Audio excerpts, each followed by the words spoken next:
London, 1944. The city still burned at night. But beneath the ground, in a room that didn't exist on any map, a handful of men and women gathered around a single sealed folder. The folder was stamped in red, Operation Eclipse. Only 6 people in the Allied command ever saw it, and if it had succeeded, the war in Europe might have ended 5 months sooner. Colonel Arthur Hale, British intelligence, cleared his throat. His voice was hoarse from smoke and too much silence. "We've confirmed Hitler's train movements. Berghof convoy, departing Berchtesgaden at 0300 hours. If we hit that train, the war ends in a night." The room froze. No one moved. Even the projector's hum felt heavier. They'd tried before, failed before. Assassination plots, sabotaged bombs, betrayal. But this one was different. The plan was to use a prototype stealth glider, built in absolute secrecy in the Welsh hills. Silent, radar invisible, capable of carrying a 3-man crew and a single payload. A bomb designed by the same physicist who built Britain's first jet engine. If they launched from Allied-held France, they could glide over enemy lines, track the convoy through the Alps and strike without warning. But there was a catch. They had to fly blind. No radio, no escort, no rescue. 3 volunteers stepped forward. Captain Daniel Keats, RAF test pilot, Lieutenant Sarah Ward, navigator and codebreaker, and Sergeant Thomas Vance, explosives expert. They were told the mission didn't officially exist. If they failed, they'd be ghosts. If they succeeded, the war might be over by Christmas. Ward signed the document without looking up. Her brother had died in Normandy 2 weeks earlier. She whispered, "If we can stop this before another family buries their son, I'll fly it myself." Hale briefed them in a single sentence. "You'll be airborne at 0200.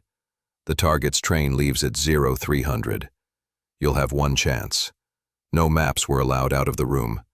Everything memorized. Every escape route, every landmark, burned into their minds like ghosts of places they might never see again.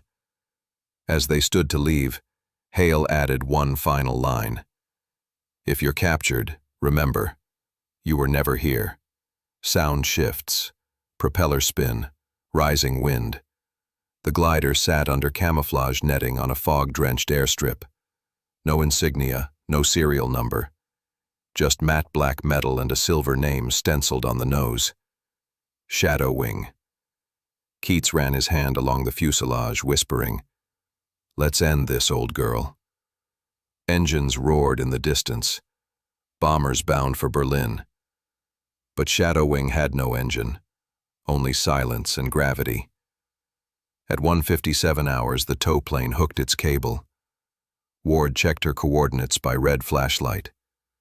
Vance kissed the small silver cross around his neck. The tower went dark. No witnesses. At 2 o'clock on the dot, Shadow Wing lifted into the night, a black silhouette swallowed by clouds, heading toward a target that could end the bloodiest war in human history. Deep brass and low strings. Narrator: no one on that airfield ever saw the glider again. But weeks later, Allied intercepts picked up a strange transmission from deep inside occupied territory. A voice whispering coordinates, then 3 words. "The Eagle has fallen." But the war didn't end. So what went wrong? 2:07 hours, Shadow Wing cut through the mist above occupied France, a silent ghost tethered to a bomber that wasn't supposed to exist. No call signs, no radar trail. Only a single coded ping every 5 minutes. A pulse that told command they were still alive. Inside, the world narrowed to red light and breathing. Ward stared at the glowing compass, her pencil tracing invisible lines in the air. Vance sat still, eyes shut, hands wrapped around the detonator case. And Keats, the pilot, whispered to himself. The same words before every flight. "Fly clean." Die clean. The glider swayed, light turbulence. Below them, clouds broke for a moment, revealing the black veins of German roads. Columns of trucks, convoys heading east. Every light down there, a heartbeat of the enemy. They crossed the Rhine at 3:10. From here, they were invisible to Allied radar and dangerously visible to German spotters. The moonlight caught their wings for just a moment, and Ward whispered, "Cut us loose." Keats flipped the switch. The cable snapped free with a metallic hiss, and Shadow Wing entered total silence. Now, it was just air and gravity. No noise, no engine, no second chance. Somewhere below, hidden among the valleys of Bavaria, a train was moving. Its cargo more than just soldiers or steel. Ward's briefing notes had described the target as High Command Personnel Transport. But she remembered Hale's hesitation when he'd said the next line. If we take it out, we take everything out. She hadn't asked what everything meant. Now she wished she had. The clouds thickened. Visibility dropped to almost nothing. Instruments began to frost. Keats gritted his teeth, wrestling the glider through pockets of turbulence. Vance muttered a prayer. Ward adjusted her bearings. Altitude steady. Bearing 241. We're close. Keats smiled through the sweat. Let's find that train and end this bloody war. But then, the compass spun. The needles twitched wildly, as if magnetized by something nearby. Ward frowned. That's impossible. Magnetic interference? Vance looked up. From what? We're over forest. Then they saw it. Through the fog, a faint orange glow below. Too still for a fire, too regular for lightning. They descended, slowly, carefully. The glow resolved into shapes, massive domes built into a mountainside, partially camouflaged, each one humming with electric light. Ward, whispering, "What the hell is that?" Keats, "That's no train depot." Vance leaned forward. "Those are reactors." Narrator, tense, hushed. It wasn't a convoy they'd been sent to destroy. It was a secret weapons facility, one the Allies had no official record of. And below them, the train was actually a rail system feeding into underground silos. The cargo, not officers, but uranium. Ward turned pale. If we hit that, we don't just end the war, we end everything. Suddenly, tracers streaked up from the valley. Spotlights tore open the sky. Anti-air batteries awakened. Keats shouted, "They see us! Hold on!" He banked hard, the glider jolting, metal groaning under pressure. A shell burst nearby, the flash blinding white. Fragments ripped through the wing fabric. Ward clutched her maps. "We're hit! We're losing altitude." Vance gritted his teeth. "We can still drop the payload." Keats barked back. "Not on that base. We'll kill millions if it detonates the cores." Ward screamed over the wind. "Then what do we do?" Keats' eyes locked on a dark ridge ahead. "We end it our way." He angled Shadow Wing toward the nearest mountain face. The lights of the valley faded behind them. The glider trembled, one wing shredding apart. Ward reached out, her voice cracking. "Daniel," he whispered, almost calm now. "Tell Hale, we found something worse." The ground rushed up, and the world went white. Narrator, low, haunting. 2 days later, a German communique mentioned a minor test site explosion in the Alps. No Allied records matched the location, and every trace of Shadow Wing was erased. But weeks later, an American spy plane picked up strange radiation levels exactly where the glider vanished. Whatever was buried there stayed buried, and when the war finally ended, no one ever mentioned Operation Eclipse again. Not in the files, not in the archives, not even in whispers. But one message survived. scrawled on the back of Hale's classified logbook. We stopped something. God help us. Morning, June 7th, 1944. In a gray London office that smelled of wet stone and ink, Colonel Arthur Hale stared at a telegram that should never have existed. 3 words, coded and faint. Eagle has fallen. No location, no signature. Just that. And silence. He read it again and again. Then, slowly, he folded it into his breast pocket and locked the drawer. Because even in victory, some messages were too dangerous to share. That same afternoon, Allied command met behind closed doors. Maps were rolled up. Files labeled Eclipse were collected, sealed, and stamped, burn after review. The official report of Shadow Wing's disappearance was rewritten 3 times before lunch. By evening, it read simply, "Test flight lost over English Channel. Cause unknown." No mention of a glider, no mention of a train, no mention of a mountain glowing in the dark. Hale didn't sleep that night. He sat by his window, watching the city lights flicker under the blackout. Each glow reminded him of the domes Ward had described, that impossible light in the Bavarian mountains. He whispered to himself, "What did we find?" But the question had no answer. Weeks later, deep inside Germany, local villagers reported a strange sickness. Crops wilted, animals born deformed. Men who worked the rail tunnels developed burns they couldn't explain. German command dismissed it as fuel contamination. But Allied scouts sent after the surrender called the site a scar that glowed. They took samples. None were ever logged. In 1945, when the Allies officially occupied Bavaria, the area around the explosion was placed off limits. American engineers sealed the tunnels with concrete, then bulldozed the entrances under piles of stone. A simple wooden sign was placed at the edge of the forest. Danger, unstable ground. And that was it. Operation Eclipse vanished, erased not by time but by choice. But secrets don't stay buried.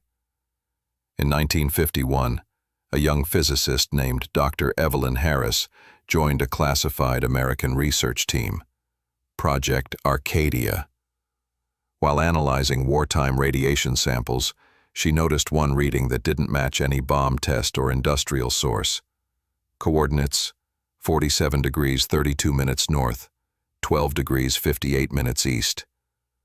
The Bavarian Alps, the same ridge where Shadow Wing had disappeared. Harris sent a request to cross-check with British archives. The next day, 2 men from Military Liaison Office 9 arrived at her lab. They took her notes, her instruments, and her security badge. She was reassigned within 24 hours. No one ever heard from her again. Tell Hale, we found something worse. Narrator, the tape was found in 1962, misfiled under recovered propaganda broadcasts. Experts couldn't explain the recording's power fluctuations, as if it had been exposed to intense electromagnetic fields. When analysts tried to amplify it, the signal produced a second frequency, a pulse repeating every 7 seconds. Morse code, 3 letters, DED. No one knew what it meant, or maybe no one wanted to. Tell Hale, we found something worse. Narrator, the tape was found in 1962, misfiled under recovered propaganda broadcasts. Experts couldn't explain the recording's power fluctuations, as if it had been exposed to intense electromagnetic fields. When analysts tried to amplify it, the signal produced a second frequency, a pulse repeating every 7 seconds. Morse code, 3 letters, DED. No one knew what it meant, or maybe no one wanted to. By the 1970s, The Cold War buried Operation Eclipse beneath a new layer of secrecy. Every government had its ghosts, every archive its locked drawer. But Hale, now an old man living quietly in Kent, kept one photograph hidden behind a painting in his study. A black and white aerial image, clouds swirling above a dark mountain, and faintly visible in the corner, the outline of a wing, burned, twisted, but still whole. On the back he had written, "Shadow Wing. She landed." If she landed, then maybe someone survived. And if someone survived, then maybe the war didn't end the way we thought it did. Winter, 1973. Nearly 30 years after Shadow Wing vanished, a man walked into a small post office in Innsbruck, Austria, carrying an envelope marked only with 3 letters, E.C.L. He looked wrong. Clothes outdated, skin pale, scarred along the jaw, eyes that had seen too many midnights. He handed the clerk the envelope and said, in a rasp that didn't belong to any accent she knew, "Send this to Arthur Hale. He'll remember me." Then he stepped back into the fog and disappeared before police arrived. 2 weeks later, Hale, 81 now, stooped and gray, received a parcel with no return address. Inside, a small metal badge blackened by heat and a tape recorder with a single label, "Play once." He hesitated for almost a day. Then he pressed play. The voice was unmistakable. Captain Daniel Keats. But that was impossible. Keats had been listed as KIA since 1944. We crashed on the northern ridge. Vance was killed on impact. Ward and I, we were alive. We found the entrance again, Arthur. It wasn't a base, it was something else. There were people down there. Not soldiers, scientists. They spoke German, but also something else. They were building a reactor powered by metals we didn't recognize. Ward called it synthetic sunlight. We sabotaged what we could. Then they took her. I was kept there for weeks. No windows, no time. When they brought me up, the war was already over. They told me it was 1950. Arthur, it felt like days. Whatever they built didn't stop with Germany. Someone else took it. They moved it east. You must burn the records. If it ever runs again, it won't just end wars. It'll end history. Hale sat there for a long time, hands trembling. Then he burned the tape, but kept the badge. On its back were 3 engraved letters, E.C.L. Operation Eclipse. He wrote one final note in his diary. He's alive, or something that remembers being alive. When Hale died, his house was cleared by a young journalist named Michael Carver.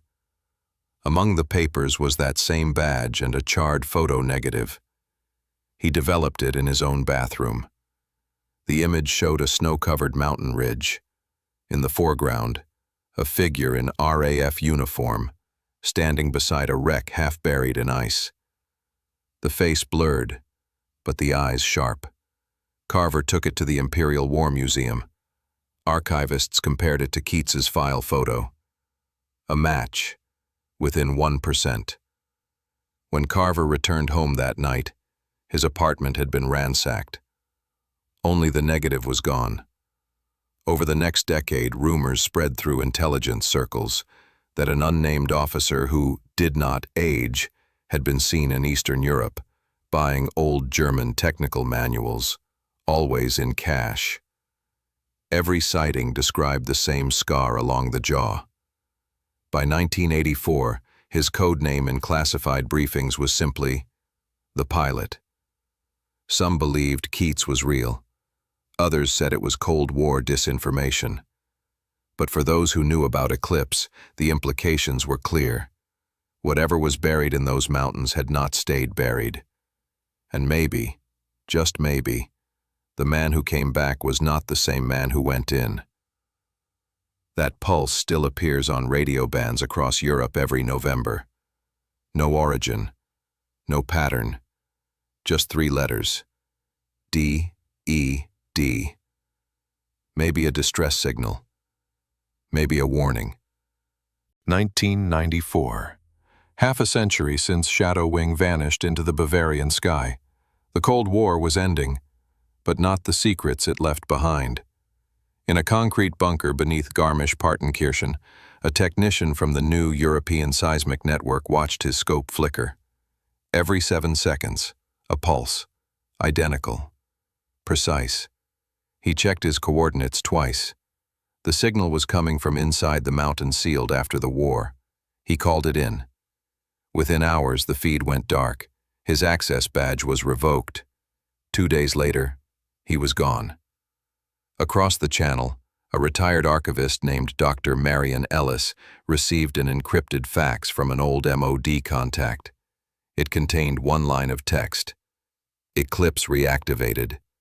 And attached, a photo of the same ridge Hale had marked half a century earlier. But now, a heat bloom glowed beneath the snow. Ellis convinced a BBC documentary crew she was researching post-war bunkers. It was the only way she could reach the site without drawing intelligence flags. They arrived before dawn. 4 people, 2 cameras, 1 goal: to see if the rumors of synthetic sunlight were true. The closer they came, the more the compasses spun. Radios jammed, batteries drained, and the mountain hummed. A sound like wind through stone, but deeper, alive. At the collapsed tunnel mouth, they found scorched concrete, not from explosives, but from something that had burned outward. Ellis knelt, brushing the soot. Underneath, faint English lettering. SHADOWWING. She whispered, "So it's true." Then the hum grew louder.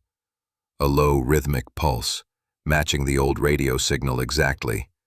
7 seconds. Inside the cavern, the walls shimmered with frost that didn't melt. Cables half melted into rock. And in the center, a metallic sphere the size of a truck, its surface fractured but glowing from within. The cameraman stepped closer. The light inside the sphere shifted, from amber to blue. Then a voice, faint through the static, filled their headsets. "Daniel Keats, confirmed." Ellis froze. "Run the playback again." The voice repeated, clearer this time. "Pilot status, reactivated." The lights brightened. Cameras cut out. Every watch in the group stopped. What happened next never aired. The raw tapes were confiscated by government agents claiming to be from European Energy Commission security. The crew's official report listed the cause of the blackout as equipment malfunction. Only 1 frame survived, a blurred image showing a silhouette standing before the glowing sphere. Uniform, scars along the jaw, eyes staring straight into the lens. Ellis swore it was Keats. She went underground after that, sent anonymous letters to journalists. Every one ended the same way. "It's waking up again." In 1996, a power fluctuation rippled through European grids, recorded as a solar anomaly. But satellites showed the energy surge originated exactly over the Bavarian Alps, the same 7-second pulse. Then, complete silence. No heat bloom, no seismic data, nothing. They shut it down, or it shut itself down. But 3 months later, 1 more transmission reached a weather satellite over the North Sea. It was a shortwave burst, old RAF frequency. When decoded, it read, "Eclipse complete. Phase 2 awaits orders." For half a century, they buried the truth beneath the snow, the pilots, the glider, the mountain that burned from the inside. But if Eclipse truly reactivated, Someone had given it orders, and if the pulse still echoes, then the war that was supposed to end in 1945 might not be over at all. Every camera froze, and through the comms, the hum began again. Deep rumbling tone, pulsing every 7 seconds. This time, it wasn't just a sound. It carried structure, encoded patterns that formed images. A spiral trench, a formation of soldiers, and a light beneath the ground. Short pause. Snow crunches under boots. Narrator, soft. The team dug through ice and rock until they found it. A layer of blackened metal, fused with frozen uniforms. The tanks, still readable. Names from the 89th. And beneath it all, a cylindrical device, half buried, humming faintly, stamped with 2 words. Project Helios. Faint electric crackle. Lights flicker. Narrator, lower tone. Dr. Moore realized what it was. Not a weapon. Not a bomb. A transmitter, designed to amplify radio waves using atmospheric resonance to send commands beyond normal range. But in the chaos of war, something went wrong. The device turned inward. It looped, capturing the final moments of the 89th. Their last words, their fear, their obedience, and broadcasting them forever. Tense silence. Then a deep, resonant pulse. Narrator whisper. The valley wasn't haunted. It was replaying. A signal caught in its own echo. The ghosts of transmission. When the team attempted to shut the device down, the hum rose to a scream. Every radio within 100 miles burst into life. And through it all, one final voice broke through. Order received. Then, silence. Wind fades. Snowfall steadies. A heartbeat, distant. Narrator, soft, almost reverent. A week later, satellites confirmed the signal was gone. No pulse, no interference, just static.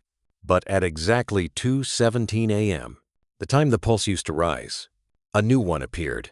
Different frequency, différente location, somewhere in the Pacific. The 89th Recon Regiment is gone. But their last order remains, waiting for someone else to answer.